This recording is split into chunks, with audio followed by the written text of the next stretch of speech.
Hey Novi, are you okay? Okay, hey guys. I guess we'll go ahead and get started now. It's about 2:40, so it gave people a little bit of a chance to come in. And we also have some people joining on Facebook Live too, so we'll be good with those guys. But welcome, thank you so much for coming. My name is Emerson Blaze. Today we're going to come in and talk about the SAT, ACT.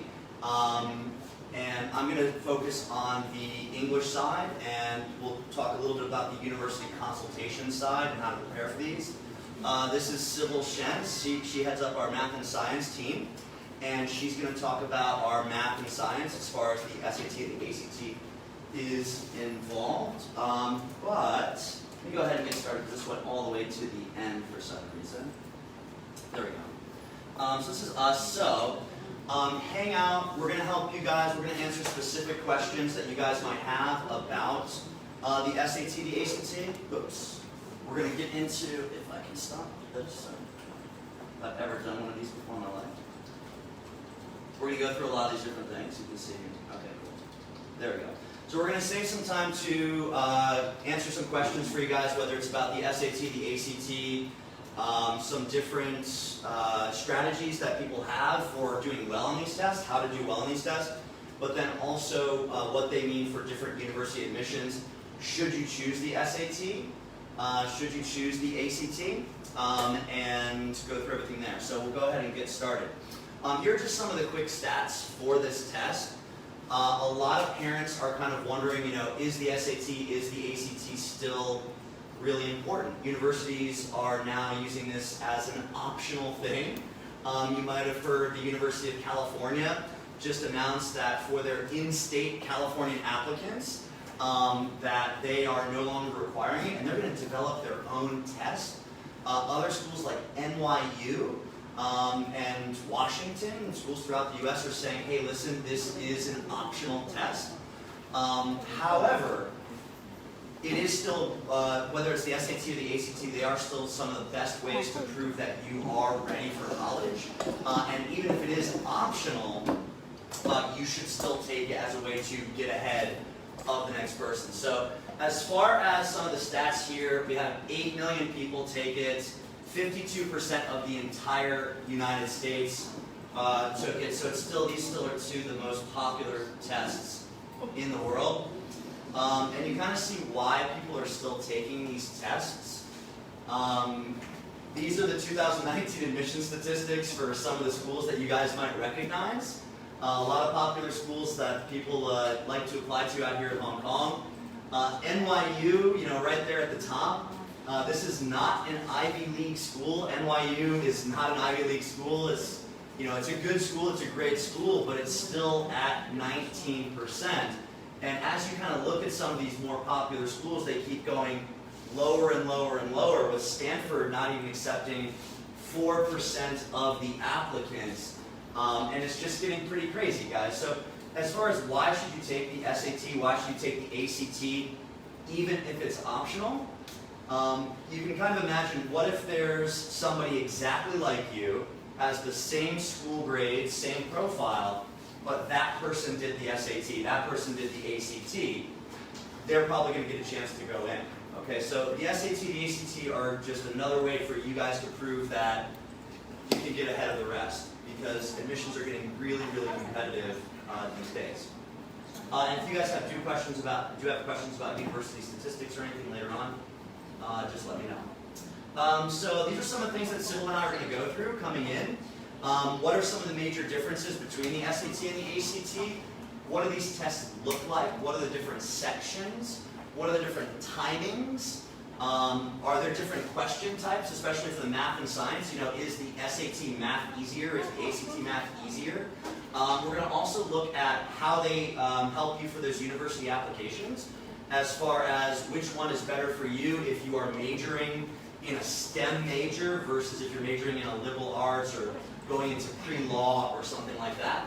We're also going to go through some of the preparation techniques and some of the key things that you guys need to do if you're a student, but also if you are a parent, to help your son, your daughter actually go through these things.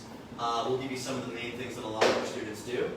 And then we're going to go through and run through all of the key test dates for 2020 and also 2021. Just right off the bat, we've had a lot of people come in and ask, are these tests canceled? No, not yet. So we're going to go through all the test dates for international students here in Hong Kong. And if you guys have any extra questions, please let us know at the end. So we're going to go through all these things, like I said, the similarities, the differences. We're going to give you a lot of statistics, some of the numbers, so that you guys can look at the data about these two different tests, and then again, bring it all together for you. That's a great shot of Harvard right there in the nice campus. Okay, so here we go. This is the general overview of the SAT. It's broken into essentially two sections. I know you can kind of see three big circles here, hopefully nice and clear for you guys. But it's essentially two sections right here. As I mentioned earlier, I'm going to get into the reading and writing. This is the English test. And then Sybil's going to jump in and help us out with the math section. So that's basically the two major sections. You can see for the SAT there is an essay. We'll talk about this a little bit if you're an IB student. It's very, very similar to doing an IB essay. So IB students are really good at the SAT essay. And we'll go through that a little bit. But this is its own separate score. This is not part of the actual test score. You just kind of want to do a good job and get a good report so that you can prove you're a writer. But it's not part of the 1,600 points. So 1,600 points. The essay will give you points, but they're not part of it. It'll kind of break down, can you basically read a story and write about it? But this is what you're going for, 1,600. And we'll break down how to get those 1,600 points a little bit more here. So here's the English section. So even though the English section is half of the test, it has two parts. Section 1 is reading, okay? And then section 2 is called writing and language. That's a very fancy way of saying that that's the grammar. That's the grammar test. So there's a reading test, and essentially there's a grammar test, okay? So let's take a look at the reading test first off. There are 5 total passages. And so what this means is that students are going to have a good background of understanding different kinds of genres. You've got the literature, the social science, the natural science, and the history. And then really quick right here, guys, you can see it only has 4. One of these will be repeated twice. One of those 4 will be repeated twice. It's random. It's random. So you could have 2 literature. You could have 2 history. We don't really know. We don't really know. It's just random. So there's 5 passages. Those are the 4 styles, the 4 genres, but 1 is random. On top of that, one of those 5 will also be comparative. So that means it is split in half, and you have to say what are the similarities of this one and the differences between that one. So it is pretty challenging. But the timing is okay. We're going to look at the timings here in a minute, and we'll break down some more specifics. As far as the writing and language test is concerned, these are just kind of the grammar bits. I'll show you a lot of the different question types here in a minute, but punctuation, do you know what a comma does? Semicolon, these sorts of things, how to write sentences. Also, organization. Where's my introduction? Where's my conclusion? Should I move this sentence? Should I delete this sentence?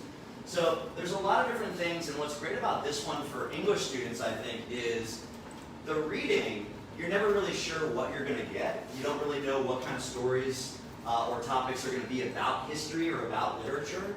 So you kind of have to practice reading a lot. You have to really become a good reader.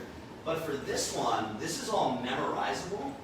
You can memorize all the rules, and this is typically where students are going to get their most points. So if you're a student, if you're studying for this is what you want to try to memorize. This is the stuff that you want to try to learn. What is a comma? What is a semicolon? These sorts of things.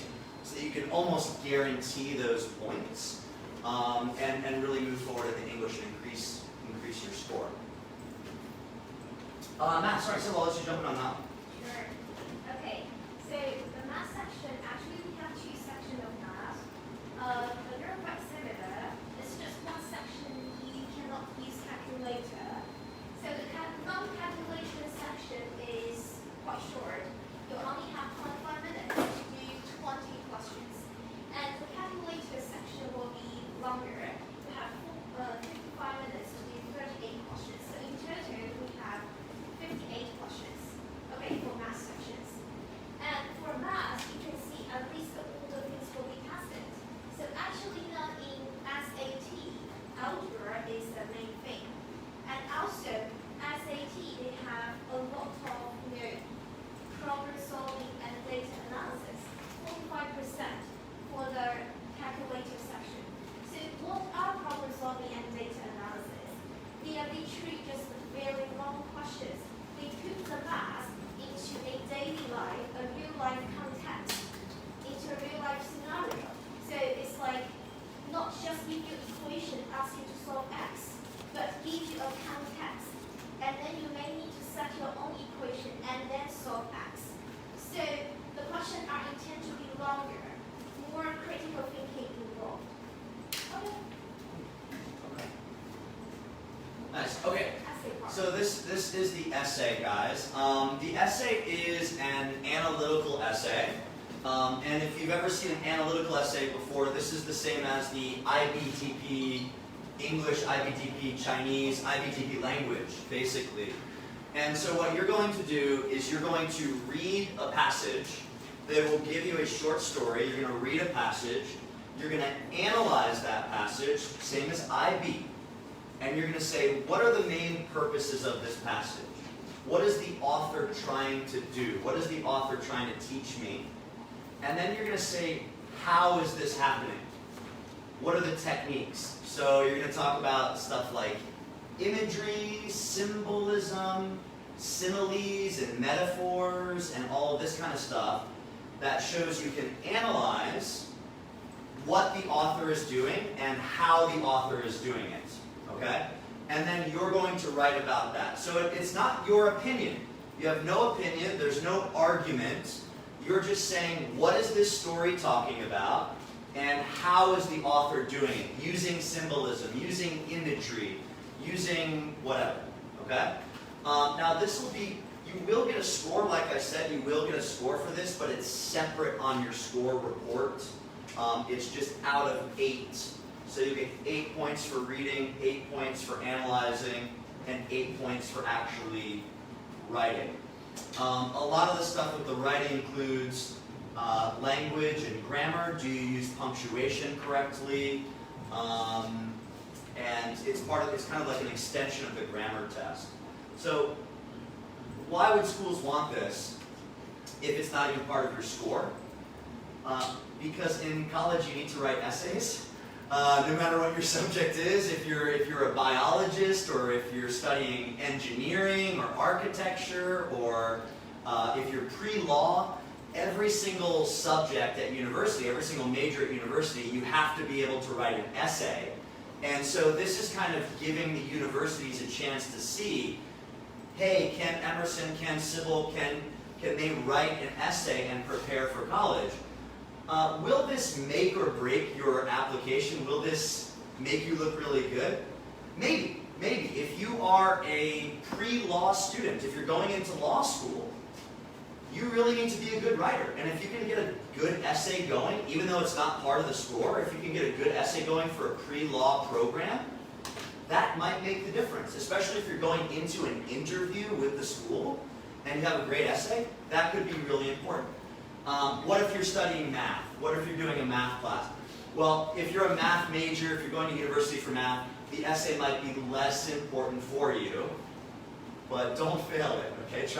Try your best, okay? Because you will need to write some essays in there too.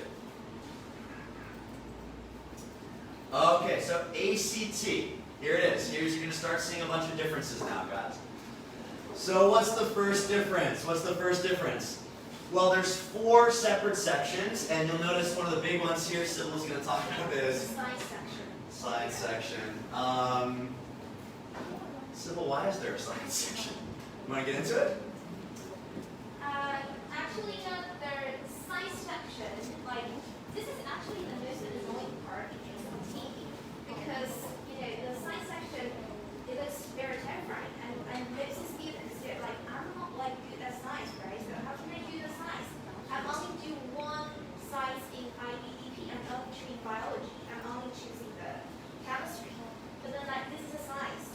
Yes, it is true, it's actually a combination of biology, chemistry, physics, and also some, like, environmental sciences. But, in fact, actually, it is not really about science. It's only about, the skills and the strategies you're going to obtain in order to read some, like, for instance, like some science articles, science journals. So there's not really actually a lot of science knowledge inside this. Actually, for the science test, there are like 40 questions, and I can assure you, only at most 4 out of 40 are really science questions. Okay.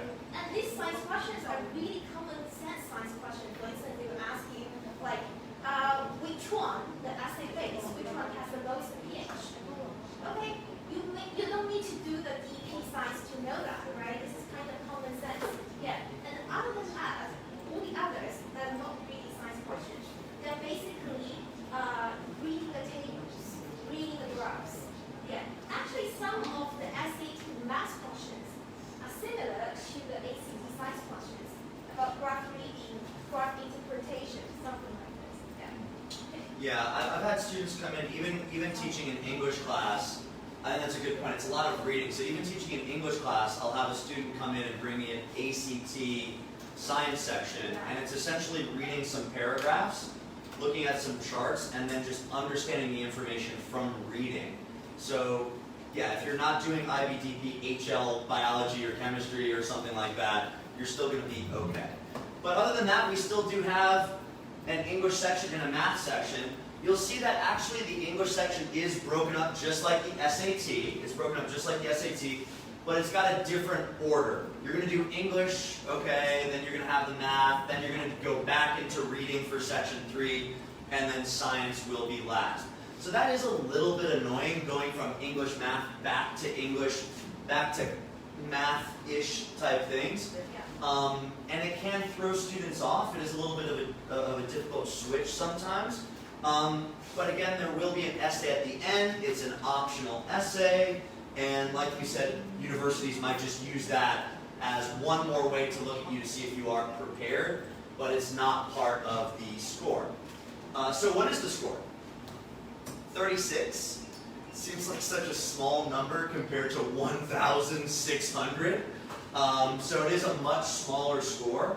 But especially as you start getting to those top scores, 33, 34, 35, 36, those 1 or 2 point differences are really, really big. And we will take a look at some of the top universities in the US and see what kind of SAT score is their average. What is their average SAT score versus what is their average ACT score? So you can kind of get an idea how hard is it to get a 35 or a 1,500 and compare it to the different universities there. So here's the language section. The language section, I just want you guys to note one thing here that drives people crazy, especially if you're a student preparing for this thing. So like we said, section 1 is the English, and this is going to be the grammar section again. This is the grammar section. So the first thing that you're going to do early in the morning when you do this test is 75 questions. Okay, this is a huge test. It's incredibly fast-paced. You only have 45 minutes to do this test, and it's going to feel like a marathon. And again, I can't say this enough, it will be the first section you do. When you sit down early in the morning, 75 questions on grammar. Okay, so it's a really kind of, slap in the face. You gotta be ready, you gotta wake up and do your 75 questions. But the question types are exactly the same as the SAT. Okay, so let me just say that again. The SAT grammar and the ACT grammar have the same exact questions. But this one has a lot more, it's a lot faster. For the reading, 4 passages, not 5, but you can see they're very, very similar. Prose fiction, that's the same as literature. Social science, same as the SAT. Humanities, same as history in the SAT.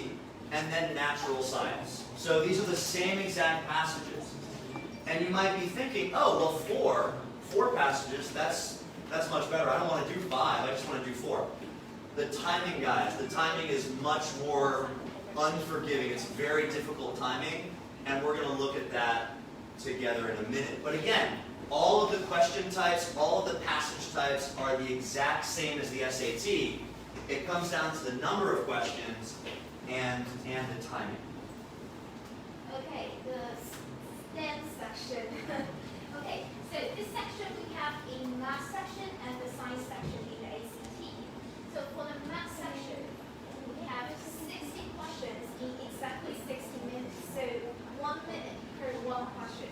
Remember in SAT how many questions do we have? Though we have 2 math sections, but we combine them together only 58 questions. Yeah. So because literally one of my students, he took the ACT test and I asked her why. She was like, because SAT has 2 math sections and that is math. But the ACT only has 1 math section, but it actually has 2 more questions than the SAT, 2 math sections combined together. And the timing we will talk about it later, is more strict actually. Exactly 1 minute for 1 question. And also as far as the content, remember the SAT was saying what's the key thing in SAT math? Algebra and problem solving and data analysis, right? But now you see something new. You see there geometry and trigonometry, which is not the main thing in SAT math. So as far as content, ACT math and SAT math, there's actually a difference. Okay, so if you feel like you're good at algebra, problem solving, okay, solving the X, solving the equations, setting the equations, data analysis, reading and integrating of the questions, you should go with the SAT. But some students will like geometry, isn't it? For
essay, last but not least, what is the difference between the SAT essay and the ACT essay? So you can see right here, this is an argument.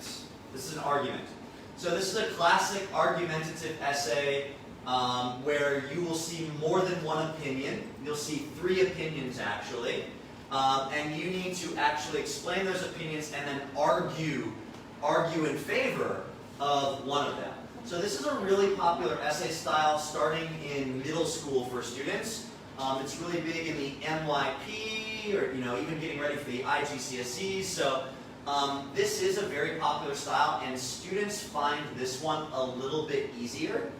You don't need to understand symbols or imagery or anything like this. You just need to argue in favor of one of the 3 opinions, and then you can also argue against 1 or 2 of the other opinions. So it's a very clear, very straightforward method. And again, it's not part of the final score. So what do universities think of this one? They don't really care about this one. The ACT essay is not a really amazing analytical opportunity for college. It's a little bit easier than the SAT, so if you're not a great essay writer, this is definitely the essay for you. But again, it's not part of the final score. Okay, so let's talk about some of these scores. What do these scores mean? We're going to take a look at 2019 statistics for the admissions. And we said that 1600 is the top score. Well, how easy is it to get 1600? I want to get 1600. I want to get 1500, 1400. Only 5% of people actually only score that high. Okay, so to get into that top percent, you are in the top 5% in the world. And you can kind of see what the global average is here. The global average is incredibly low, actually. It's just above 1,000. Okay? So when we work with students, we don't really consider this the average. We kind of consider 1,200 to be the average. And we're working to get students up to 14, 15, 16. Okay? And that does take time depending on students, depending on how prepared, how long you've been preparing. We'll talk about some timelines and things here in a minute. But you can see you definitely need to be above average. So, if 1600 is the top score, but only 5% of people get that, let's take a look at UCLA. 1365. NYU, 1440. UPenn, 1475. Princeton, 10. Chicago, 1530. And the top 2 most difficult schools in America for SAT, MIT and Caltech, 1531 and 1555. You can see this is nearly perfect. Nearly perfect. Okay, so what about the ACT? 29 points is the top 10%. So what do we say that the perfect score is? 36. So a lot of parents, a lot of students come in and say, I want to get 1600, I want to get a perfect 36. Okay, what grade are you in? Oh, I'm in my final year of high school. Okay, well, it's November, and you have 1 month to prepare. So let's think about that. And a lot of our job, a lot of what I do with parents, Sybil does with parents and students is we try to illustrate how difficult this actually is for students to achieve within a 1 month period, a 2 month period. Ideally, we like to work with students for a minimum of 2 months to raise the score around 200 points. But if you're starting at the average, if you're starting there, 200 points, that's definitely not enough for the UCLAs of the world. And so typically what a lot of students will do is begin an entire year in advance. Maybe more. Maybe more. I had an SAT lesson this morning with a student at CIS who is, he's finishing year 11. He's finishing year 11 now, and it was our 4th or 5th SAT lesson. Okay, so he had, Yeah, me too. Yeah, this is the thing. So guys, it's really, really difficult. I know parents and moms, when you guys talk to each other, oh, my son got this, my nephew this. I'm like, wow, that's really amazing because that's only 5% of the people. That's only 10% of the people. but it is achievable with time because most of the people taking the test wait way too long. They wait way too long to get started. And sometimes it's even difficult to talk to your son or your daughter and say, hey, listen, you only have 1 year. Wait a minute, that's a lot of time. Maybe. So you look at the ACT, what is UCLA? UCLA's been 29, top 10% at UCLA. NYU, 32, UPenn, 34, MIT, Caltech. And guys, these are averages for 35. So there are very few people getting accepted that are less than 35 for MIT, Caltech. I know Chicago, I had a student get into Chicago this year, and we did SAT for 6 months. We did SAT for 6 months and really pushed it hard. She came to class twice a week for SAT for 6 months. And she ended up getting over 1,500 for Chicago. So it does take time, and you do need to make sure that you're better than average, especially if your school grades, think about the school grades, are maybe not as good as you'd like. So this is what we're talking about with the timings. Try to break this down and make it a little bit easier for you guys.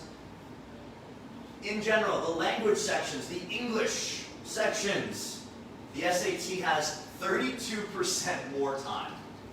32% more time than the ACT. It's much slower. So if you are having trouble reading, if you are having trouble with your grammar, the SAT is the way to go. 32% more time. Similarly, as Sybil did mention earlier, the SAT, so the math section, the science section, you'll have 42% more time. That's almost 50% more time in the test. So the ACT is a really tough choice for a lot of people because it's just so fast. So if you are looking for the easier, the slower choice as far as the timing is concerned, you might start off with the SAT.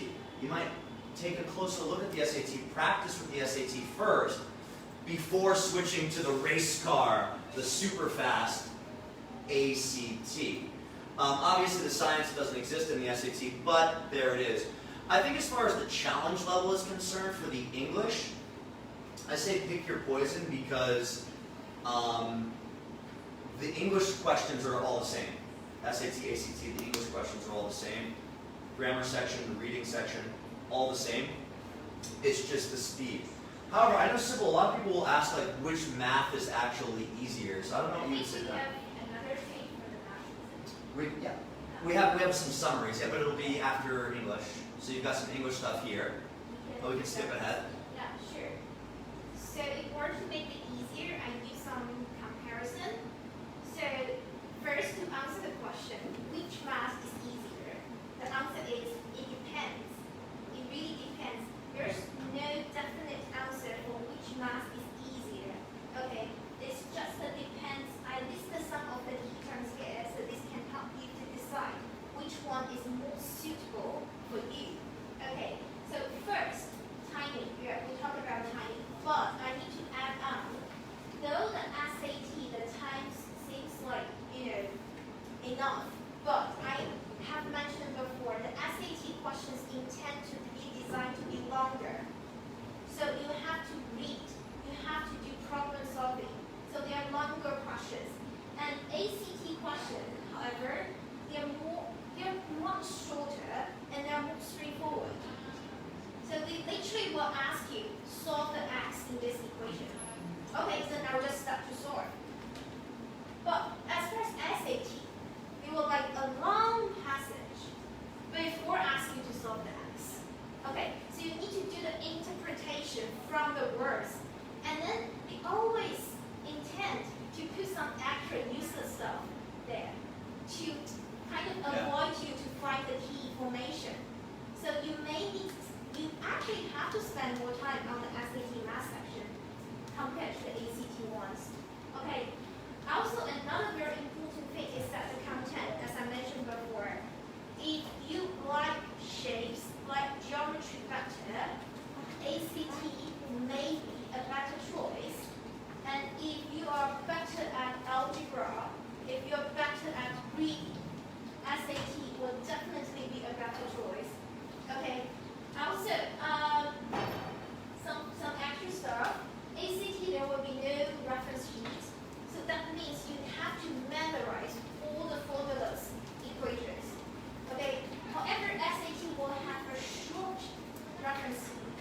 So you will be provided some equations, like I think 10 equations. Yeah. Another difference is that ACT throughout the whole task, calculator is always allowed. So you always have the chance to use the calculator. But the question is, do we have the time to use the calculator? Yeah, because we only have 1 minute per one question, isn't it? So sometimes you don't rely too much on your calculator, maybe a better solution. Okay, as far as SAT, you actually have a non-calculator part, but this part, if you do remember, we only have 25 questions.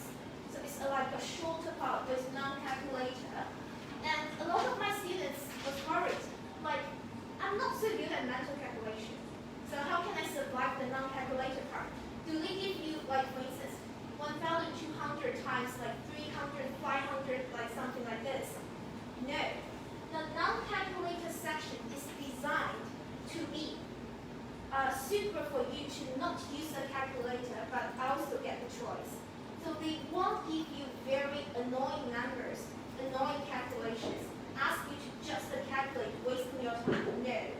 So if you're not really good at mental calculation, still, you're okay to try the non-calculator part because there's not so much calculations there. But other than this, even though the ACT is like simple, it's like neat, it's like short, but do bear in mind, ACT has a very annoying science section. Yeah. So, but I think the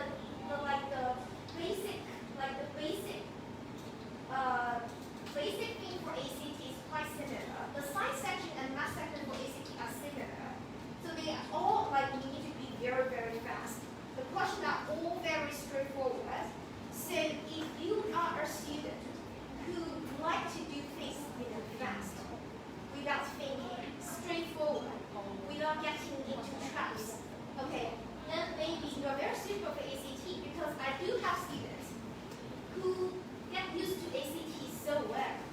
They're just like kind of born to write the ACT tests. Okay, they just hate the SAT test because SAT tend to have more tricks, more traps there. So you need to be very, very helpful in reading and interpreting analysis. Okay, however, the ACT is so straightforward. Okay, you just need to write the answer and then do not look them. Okay, I think that's a summary for the SAT and ACT. All right, I'll get you guys the English summary too. You can see this is a lot more straightforward because everything is so similar between the SAT English and the ACT English. So really it comes down to way more time per question, 5 reading passages instead of 4 reading passages, 44 grammar questions instead of 75 grammar questions, and then just a different sort of essay style. So compared to the math, it's not a big difference except for timing. And really the only way for students to figure out which timing is better for them is to take a mock test, take a diagnostic test, and see which one is easier for them. Typically when it comes down to the English, the SAT is the choice because there's way more time for all of the same question styles. It's exactly the same, and it's really just the timing is different. I'll jump ahead here for a minute.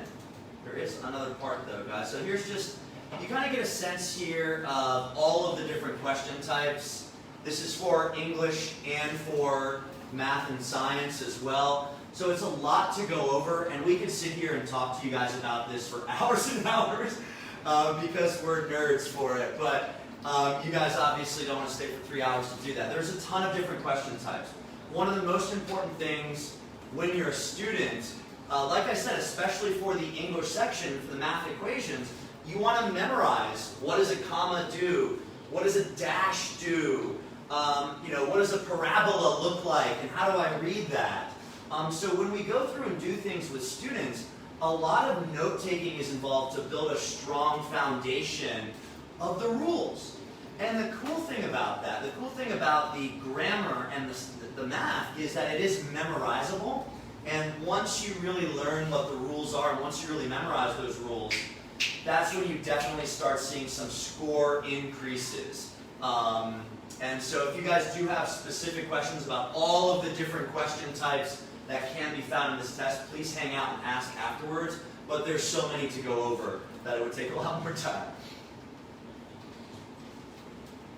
Now this one is a little bit new. This one might change everything. Yeah. So recently, the ACT introduced the CBT, computer-based testing. In the past, you could choose to do paper. However, the ACT has decided that digital online computer testing is the way forward. Now, if you are to get on an airplane and fly to the US, you can actually still do it on paper. So if you're going to a boarding school in the US, take the ACT while you're there. Don't take the ACT in Hong Kong because you will be on a computer. Now, is this a big deal? Oh, a computer, that sounds really nice. That sounds really convenient. Well, the good thing is you get your scores. You get your scores very, very quickly. You'll get a full score report, a complete breakdown in a couple of days. It's really fast. It's really fast. The bad part is there are a lot of centers in Hong Kong, in new territories, in Wan Chai, and you can sign up for the ACT through the Hong Kong Bureau of Education and all this kind of stuff. But the problem with that is that you never really know what kind of center you're going to get. So I've heard nightmares, I don't know if you have similar stories like this, of students who go into new territories for an ACT center, and the computers are 20 years old. Yeah. The monitors, the computer monitors, do you remember like the big, heavy, moms and dads a little bit older, we remember these things, carrying these things. They're using these big, old, heavy monitors that have very poor resolution. The screens are very small, right? Sometimes students complain that the mouse doesn't work. For the math section, some students get a notebook with paper. Other students have said they get a tiny little whiteboard that they have to erase over and over and over again for the ACT computer-based test.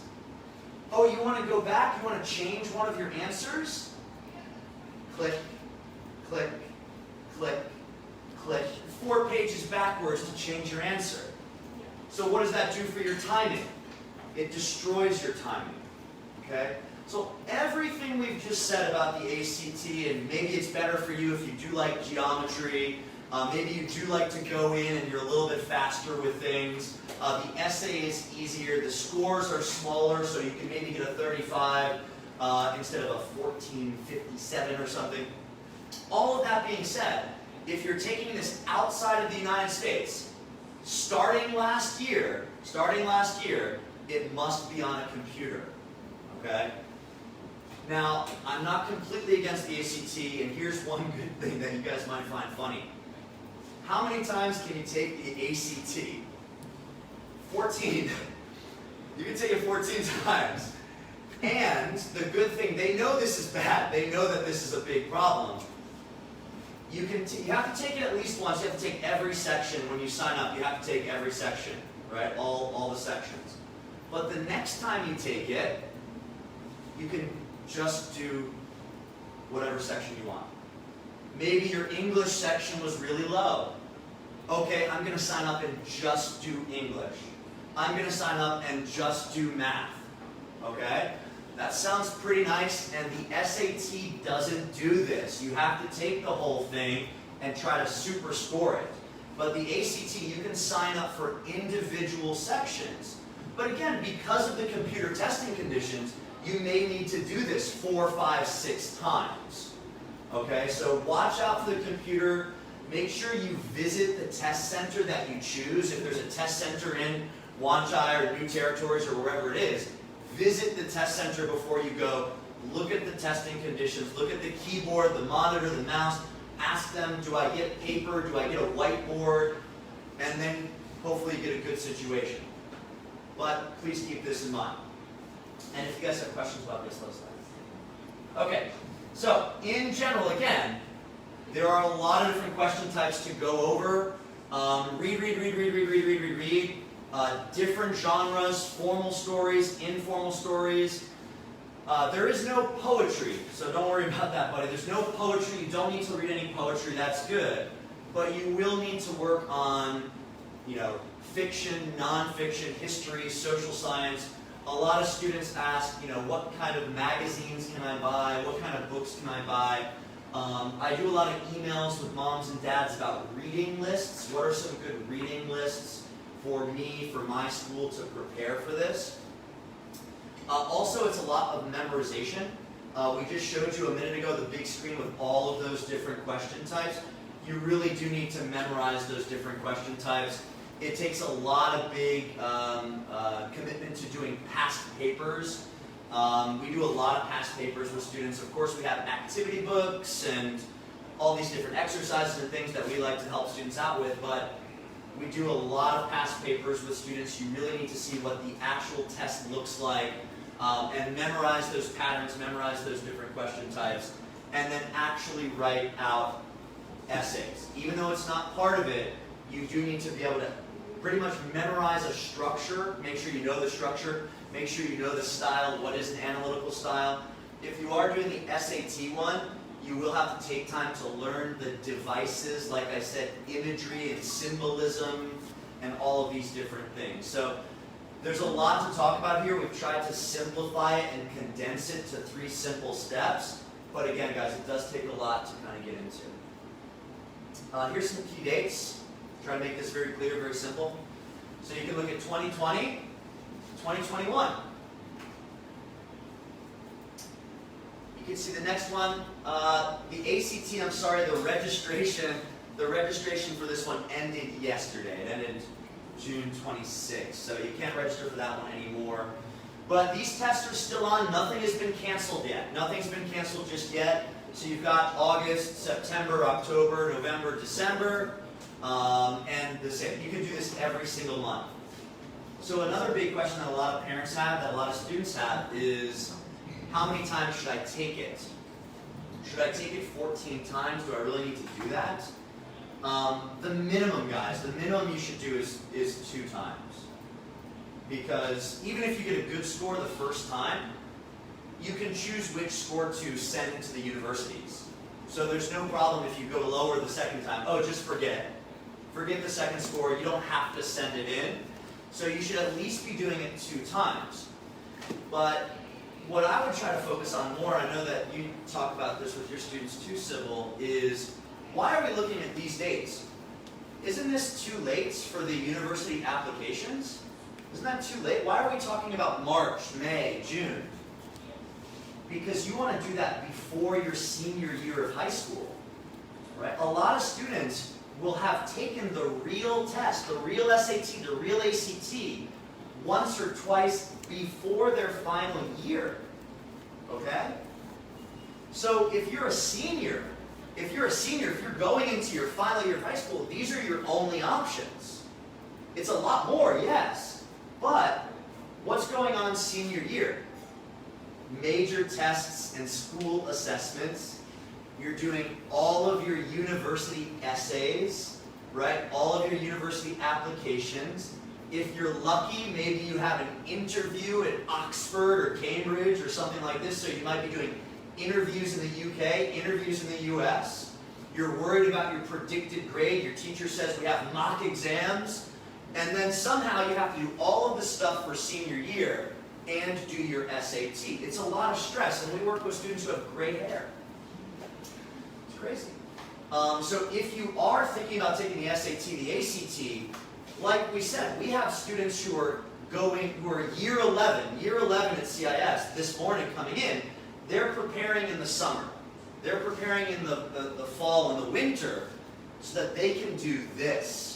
So that they can do these scores junior year, year 12, okay? And then, if you're not happy, then you could do it in August, September, October, November. Typically students, the top students will do it for about 4 times, I would say. I think 4 times is kind of like a fair, I know that sounds It sounds terrible if you're a student, I'm sorry. But if you do it twice before senior year, it takes some of the pressure off. You really want to take the pressure off of yourself by doing it before your final year. Yeah, one thing to add on is that some students, they were like, I need to wait this till year 12 because in year 11 I don't learn enough, right? I don't have enough math knowledge to do the math test. That is not true. You actually have enough math knowledge, as far as math, considering you actually have enough math knowledge at year 11. So you should be able to take the test already. You should be able to prepare at least. So don't worry about the knowledge part. You should be fine. Yeah. Yeah, and that's why we prepare. That's why we prepare a year in advance, 6 months in advance, because it gives you way more test options. One more thing I would add to this is, how long is my test score good for? 2 years. 2 years. So if you, for some reason, if you're year 11 and you get a good score this summer, you're done. You could be done. You could be done 2 years in advance. Okay? It doesn't matter, when you take it, as long as it's within 2 years of submitting your university applications. So I've had students in the past, I work with them for year 11, year 12, and they never take it again in year 13. They're finished. They already did it a year and a half ago, 2 years ago, because once you do it once, if you're happy with your score, you have 2 years to submit that score. So this is kind of what the first step we do with a lot of people, just typically what goes on, is how do I find out which one's good for me? Take a diagnostic test, take a test. Take the SAT first. It's the slower timing, give it a shot. It takes 3 hours and 50 minutes, so it's a long time. Make sure you eat some lunch and then sit down and take a test. We do tests. We have students doing tests right now. Okay, so we have students doing tests every single day who come in, and we help time them. We give full reports and things like that. Some students will look at the SAT and say, oh yeah, I like this. I feel good with this. I'll stick with the SAT. Some students will do one SAT diagnostic and one ACT diagnostic and see how those scores compare. Then typically what you want to do is get into private lessons one-to-one. So that goes with an individual learning speed of a student. Is this student, do we need to go a little bit faster? Do we need to go a little bit slower? Does this student need help with geometry? Does this student need help with grammar? So typically you want to start off one-to-one. If you're just beginning a class, if you're just looking for to begin the SAT or the ACT, I would say don't join a group. Groups are usually reserved, or groups are usually better for you if you already have the foundational knowledge, if you already have the basic skills, because then you get into a group, then you're doing intensive training. Okay, come in, sit down, take a test, go, go, go, go, go, go, go. So you typically want to start one-to-one, learn all the rules, learn all the things, before you join a group where you're with, 6, 10 people or something, and you can't slow down and you can't go faster. So watch out. Start off with a diagnostic test, guys. And that's it. Thank you guys so much for coming. Happy to answer any questions if you guys have anything, but that's a general overview. So anything more specific? Yeah, hey, sir. Any more clarity on cheating? Because they canceled a couple of tests because of cheating? Yeah, right. So I remember one year there was cheating actually in Korea. So what happens when you have an ACT or an SAT is it's if you're the test center, you have it in a folder and you're supposed to put it in a safe. But whoever has access to that safe sometimes will open it early and sell the test, right? So they'll sell the test, and then all of a sudden the ACT had to cancel. They canceled all of Korea and they canceled all of Hong Kong. And then what happened, this was really scary, it's a true story. The next test date that came, there was a predicted T10 in Hong Kong, and all of my students were wondering. I had a girl crying, oh my God, if it's canceled, I won't have another chance. So it is very real. It's a very real possibility. It has been canceled in Hong Kong before. It might be canceled again in the future. but that's typically because people will sell tests. That's when the whole thing would be canceled. If somebody's caught cheating in the test center, that's just that one person. Get out. You're gone. Leave. So it's not like the whole. Not the whole thing. No. The only reason why the whole thing would be canceled is if somebody sold the test information. But did they not cancel 2 SATs last year? No, they didn't. Sorry. No, they didn't. They canceled. They did. 2 Yeah, they did. SATs Yeah. last year. But you're not talking about individual. No. Right. Yeah. Exactly. So, exactly. so Yeah. if a kid goes in there, Yes. takes the exam, it doesn't count anymore. It won't count anymore. Exactly, because somebody sold the test information. But it's happening more often. Yeah. I mean, it does happen. It does happen. They try to make safeguards. They have, I mean, the people who get caught for these things go to prison. They go to jail. Right. Okay, so this is very serious, right? This is this is against the law. So it's not something without punishment that it's just like, oh, there's a really good chance. But they haven't come out and said, these are our new policies. Because it's really not fair for everybody else if somebody cheats. I know. Yeah. And this is another thing with it. So the college board is the company, and supposedly it's a non-profit organization, right, which is a joke. But the College Board also does the AP. And there was a huge controversy with the AP recently with not only cheating, but the online test, people could not submit their tests. And right now, guys, the College Board is being sued for $500 million USD because of this. $500 million by test takers who said, this is not fair. So, I mean, they're constantly saying, listen, we're doing everything we can, but in the end, will they ever truly 100% be able to outwit somebody who wants to make a little bit of money and sell the test?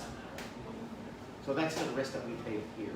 I wouldn't call it a risk. It's very unlikely. I mean, there's so many test dates, there's so many opportunities to do it. There's different time zones. If it depends, if it's not your time zone that's canceled, right? So it's not only one time zone as well. So it shouldn't be. While it is a possibility, I wouldn't call it a strong possibility, and it shouldn't be in the front of your mind as a legitimate risk. And has the SAT been canceled? Yes. Has the ACT been canceled? Yes. Will that happen again? Who knows? I mean, they're doing everything they can. That's the best I could say. I mean, and that's one of the things with the ACT they're trying to do with this computer-based test is cut down on access, because then they don't have to give a paper test to anybody. The SAT, on the other hand, is still paper.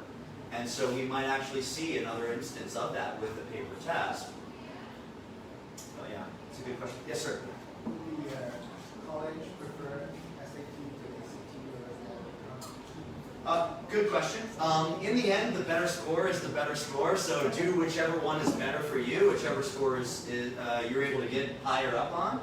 I think Sybil and I have talked about this a little bit with the science, as far as that can influence maybe an engineering degree. You know, we did see MIT and Caltech, so I don't know if you'd comment a little bit on that, Sybil? Yeah, because ACT do have a science section. Yeah, but SAT doesn't have it. But honestly, I think, like, yeah, if you apply for engineering, I think, actually, if you apply for that, you should be really good at math and science, right? So the ACT science won't be a problem for you. Yeah. But honestly speaking, the ACT science, I don't think it will actually add on too much for your, engineering application. Yeah. Because it's not really science class, as I mentioned before. So a lot of students who actually, apply for engineering in the US, they will take the SAT subject test. Yeah, you took the words out of my mouth. So, Yeah. in addition to the SAT regular test, which is an entirely different conversation, the SAT also offers chemistry, Yeah. physics, biology, Chinese, English literature, economics, psychology. So they also offer these specific subject tests that typically students will do. So you can do the ACT and do the science section if you want to do a STEM program at college, but on top of that, you might also do a subject test in physics, a subject test in economics or chemistry or something like that. But those are optional. Those are optional. Yeah. in terms of market share, which Excuse me? in terms of market share. Market share. That's a great question actually. The ACT only for the first time in history last year had a couple more tests than the SAT last year. So for a very long time, the SAT is Coca-Cola. The SAT is Coke. But right now, the market share is pretty even. They only recently, last year, had a few more tests than the SAT because the ACT is, it's like 60 years old. It's younger. It's younger.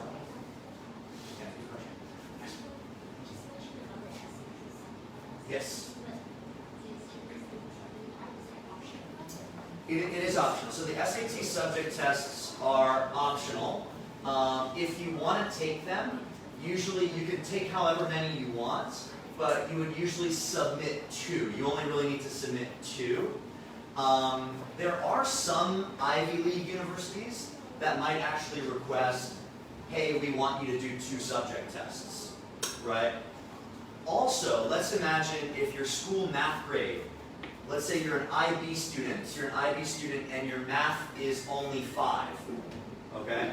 You might want to do a math subject test to show them, hey, I'm good, I can do it. It's just my school teacher, I don't know what's going on. So this sort of situation. So it's not required, but it can help you solve some problems with your school grades. And the really top 10 universities, might require MIT, Caltech, might say, hey, we need you to do physics, we need you to do math. Yeah. And also some students, especially the DP students, they would do a subject like standard level. For instance, I used to have a student do physics standard level, but he actually wanted to apply something which relates to astrophysics, something like that. But he thinks the DP high level is too challenging. So instead, he's actually doing an extra SAT subject physics test to kind of like do like a complementary for the standard level physics. Because the subject test is again like just multiple choice questions. So it's kind of relatively easier than the DP HR. 2 years of a DP program, yeah. Yeah.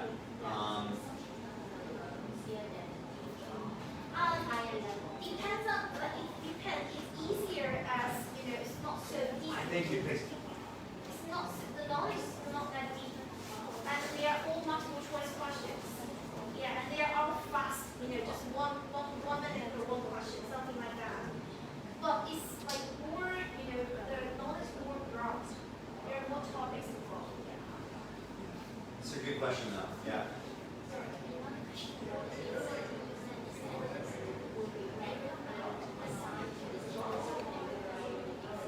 I'm sorry, the center. Oh, the conditions. It's not random. No, you can choose what. Yeah, you can register.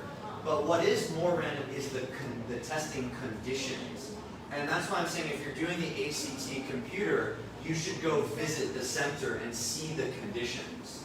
There are so many different centers, dozens and dozens and dozens of centers, but do they have good computers? Will they give you? Yeah. So you should check the center because you can't see that online. You have to go visit. Yeah. Yes, ma'am. Yeah. Besides super score in the SAT super score. Super score. Do you penalize if they answer the wrong question? Oh no, good question. Yeah, well, you know that SAT. That's so evil, right? I know. We're doing a lot of SAT too. Great question.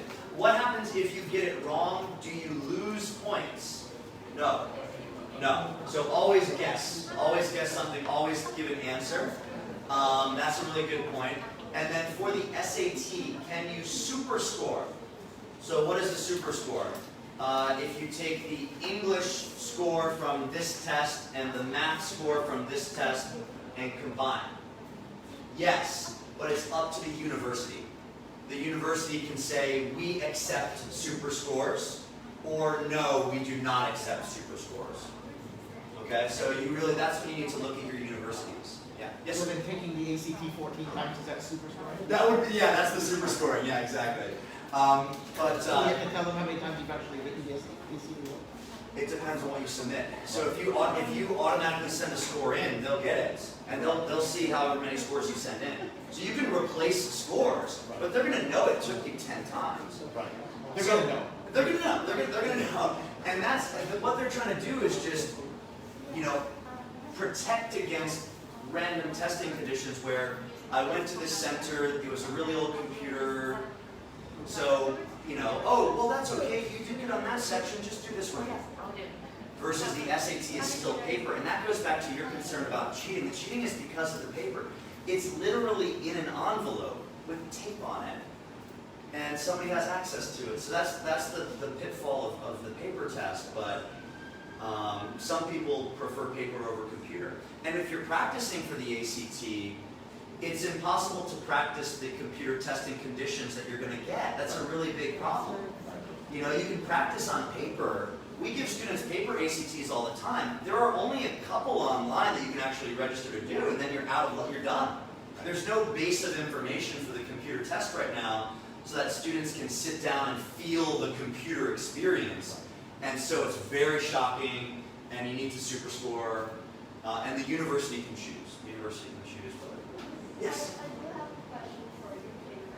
Like if You can. I want to take SAT, but I take IEL for first year, and then second year I thought I need to what time should I start preparing? When should you start preparing within A-levels? Yeah, they had overlap. I think the easy answer, obviously, I have to get to know you and see what your schedule's like, say you're doing and stuff, but the easy answer would be your first year of A-levels, right? Your first year of A-levels, the AS, right? Whatever you want to call it, the AS, and start preparing, and then you want to have at least one real test. You want to have one real test during your AS year, like a real score, and then a lot of the students will have 2 real scores in their AS year, and then maybe once or twice more just to try to get a little bit better in your AL, your final year. Yeah. But I think something Sybil said about it depends. It depends on your school teacher. It depends. A-levels you can self-study, of course, so you can self-study math equations. You can learn these things that would help prepare you for the ACT or the SAT. A lot of our students, like Sybil said, would complain, oh, I've never seen this equation before. Well, it's in your book, but your class isn't there yet. It's your school teacher's schedule and stuff like that. So sometimes when we're working with, for English, the essay styles or the grammar points and things like that, the school teacher doesn't really cover it. So that's why we say begin with one-to-one learning. Find a tutor, somebody who can help you out, and see what kind of math equations you're having trouble with. Might be easier than you expect. Do it in the AS level. Yeah, and Adam, I think if you do A-level, I will strongly suggest you to do it like before your A2, your second year. Yeah. Because the A-level is not like the DP. The A-level, the AS and the A2, the difficulty will be very, very different. Your A2 year, all the subjects you're choosing, their A-levels will be much, much difficult than your first year. Yeah. So your second year will be much tougher than your first year. Yeah. So second year, I think you need to more focusing on preparing for your A-level examinations because it will be very, very tough. And that's what we were saying for this part. Like, why would you want to do this? This is what you might do in your AS, right? Your AS year. And then for your final year, you can focus more on school stuff. So, yeah. Just, I want to ask, like, if I didn't do really well on my A-levels, all right. have a big portion of the scoring of Well, that's a great question. It depends on the university. Some universities will put a really, thank you so much for that. Some universities will put a really big emphasis on your school grades. And this is something that we actually do when we look into the data of a university and we dive into the university very deep. Does this university prefer A-level scores, IBDP scores, and they weigh them very heavily? Or do they prefer, hey, as long as you can do good on the test, as long as you can do good on the SAT, the ACT. So for example, the UK is very clear. Like if you apply to a UK university, you need 1 A star and then 2 Bs or something, right? 1 A star, 2 As or something like this, right? It's very, very clear. If you get it, you're in. If you don't get it, you're out. But for the US, there's so many other things. There's your school grade, there's your A-level grades, Then there's the SAT, ACT. Then there might be extra essays for every individual school. For the UCAS, there's only one personal statement, right? But for the US, there's a personal statement, and then you have a separate essay for every university. So this is why the US, when you go to the websites, a lot of students will ask us, like, hey, what grades do I need to go to UCLA? Can't tell you. Because you might have a really good SAT score that's way better than your grades, and that could get you in. You might have a really great interview. You might have a really great essay. So it's the ACT and the SAT are kind of part of a pie. And your A-levels will still be important. Definitely don't quit. Don't give up on your A-levels. Yeah, touchdown. Make sure that you do good on your A-levels. But what's good about the U.S. system is you can have other things outside of your A-levels, outside of your personal statement to do it. Yeah. No.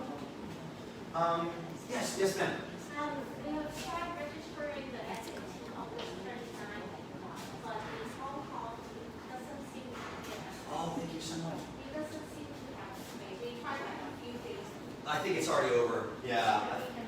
So registration, and yeah, I should put the registration dates on here. Like this registration's over, the registration's over. So yeah, you'll typically need to register in advance for the test grades. So it is important to watch out. Know when the upcoming test dates are and register months ahead. So you might want to register for the September test. I registered for September. Yeah. Yes. Okay. In UK. Okay. But do you think it will play safe to not get another one on the October? Oh yes, ma'am. I mean, you can register and just not show up. I mean, I know it costs money, but you can just register and not go. It's no penalty. But that may flash on the subject test. Oh yeah, so you want to do the subject test? Yeah. Well, here's the good thing. Even if you do the December test, you can submit your university applications way earlier. You can submit your essays and your application in October or November or something, and then you can send the score later. Oh, You can send the December score later okay. if you want to. I'm not sure if you support. Right, yeah, you might not be, yeah, exactly. But you can choose not to send that score. That should not be your only score. That's not your only score. But you can update your score if you want to in December and send a new score. And some students will do this. Some students will take the December score, the final chance. Yeah. Because for the US, most of the application deadline will be November. No. For the That, first- for the first one. That's for the early decision. That's the early deadline. Yeah. So if you, students can choose one school for an early decision for an extra chance. It gives you more chance. But that's just for one school. And November will open up. That's just the beginning of California, actually. California doesn't even open until November 1st. But the rest of the universities, the deadline is January, really. January 5th, January 6th, February 1st. February 1st for University of Michigan. Michigan is February 1st. So really, January is the biggest deadline. That means I can do September and then subject test and then November the 7th I do another. Correct, yeah, you can do that. Yeah, a lot of students will do that. Okay. A lot of students do that. And again, this might be, you might do subject tests somewhere here, and the subject tests are also good for 2 years. So the subject test is a different strategy if you want to do those. Watch out for your dates, register earlier, months earlier. But yeah, the university deadlines are in the beginning of January for most of them. And then yeah, the early decision is an option. It's just an option. You don't have to do it. Because if you get accepted to your early decision, you must go. You have no choice. Do you know about this? So you can choose one school for early decision and get an extra chance. But if your early decision school accepts you, you must go. You must ignore the other universities. Forget about everybody. But if Yeah. how to say, the score is not good enough to reach out for this early decision, Mhm. say for example they need a high score like 2.5, then I got the middle mark, Yeah. then do I still apply? It's up to you. Usually early decision schools are dream schools. Dream schools. So if you have a dream school, of course you should try to go. Of course.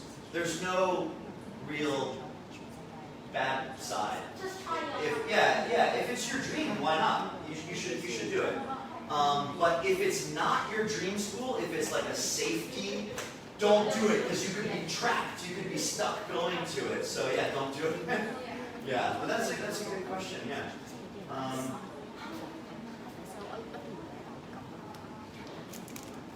If the dream school do not accept you, then You have the other applications. but will we go through those again?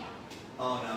No? What, if the early decision rejects you, it's finished for that school. Oh. It's finished. You have to wait till next year. Next year. Yeah. But You can't do early decision and apply again. You in the can't, same year. same year. You have to wait another year. Yeah. You can't apply 2 times in the same year. Yeah. Sorry. So that's the risk. Early decision has an early deadline, October 31st, Halloween. Yeah. Very scary. Very scary. And you need to have everything ready early. You have to have your best scores, your grades, your recommendations, your essays. So yeah, it's a big deal. And every year on the deadline, October 31st, 2 million people will, on the final day they submit it online. Yeah, the final day. So early decision is a very stressful process, but it does give you an extra percent, an extra chance at your dream school or at a very exciting school for you. But Yeah. once that process has been gone through, it will be very smooth for the rest of the application because you go through the whole process. That's true. Yeah. So you can use some of the essays again, and so it does help. It does help. So I have already started doing some essays with students this month, preparing some essays for September. So September it opens in September for universities for the application. But the deadline is Halloween. Deadline for early decision is Halloween. Deadline for regular decision is January. So what is September? September is the September it starts. It opens. Yeah, it opens up for everybody. Yeah, for UK and US. Yeah. Predicted grades. Well, that's why the schools give you predicted grades. They'll give you predicted grades here. So you can do it. All the students now, you will get predicted grades at the end of your 3rd year, so year 12, right? So you get some predicted grades. You get some predicted grades here. You feel good, you're happy. You can submit your application in September using those grades.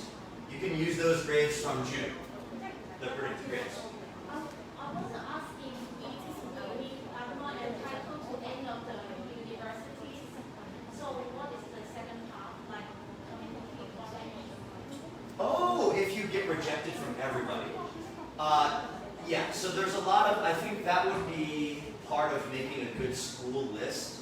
So usually when we're making school lists with people, we have some safety schools. Don't be too crazy. Don't only do Harvard and Princeton and Yale. You should have some other schools to be safe.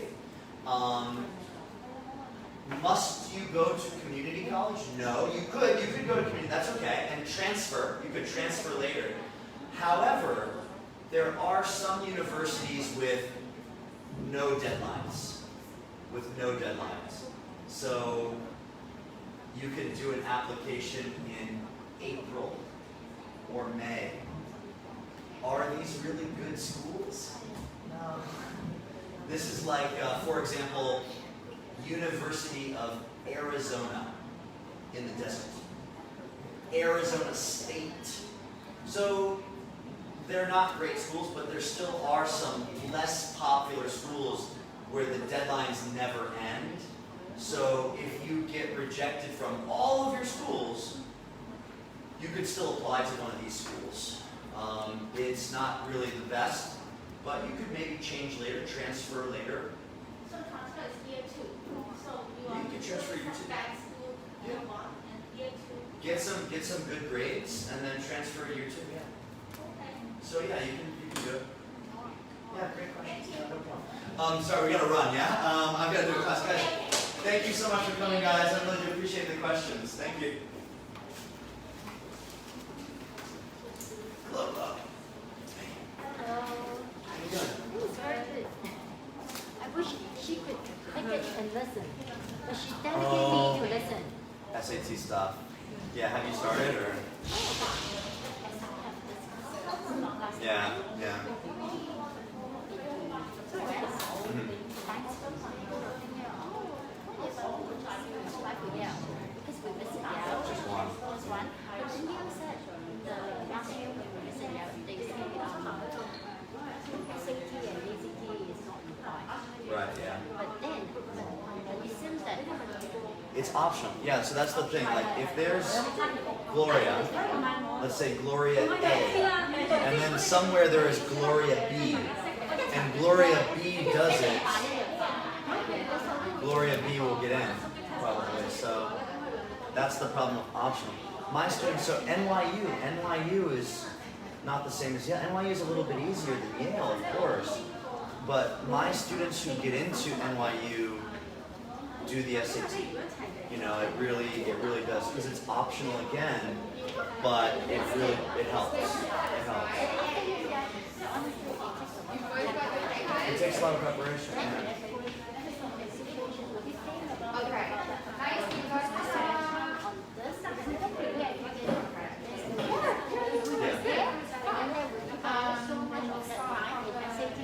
Maybe.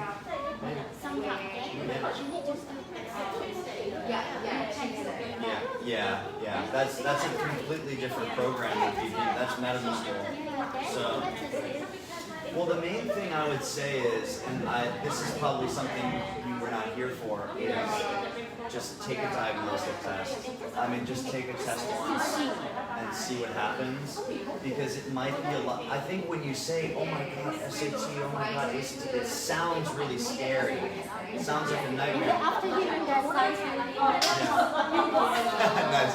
But it might be easier than you think, especially when we're doing IB English stuff and reading. We're reading some difficult things. The SAT reading might not be as bad as you think. And I've already showed you a bunch of grammar things, so it might be worth doing once, just to see what happens. It's a 3-hour test. It's just one day.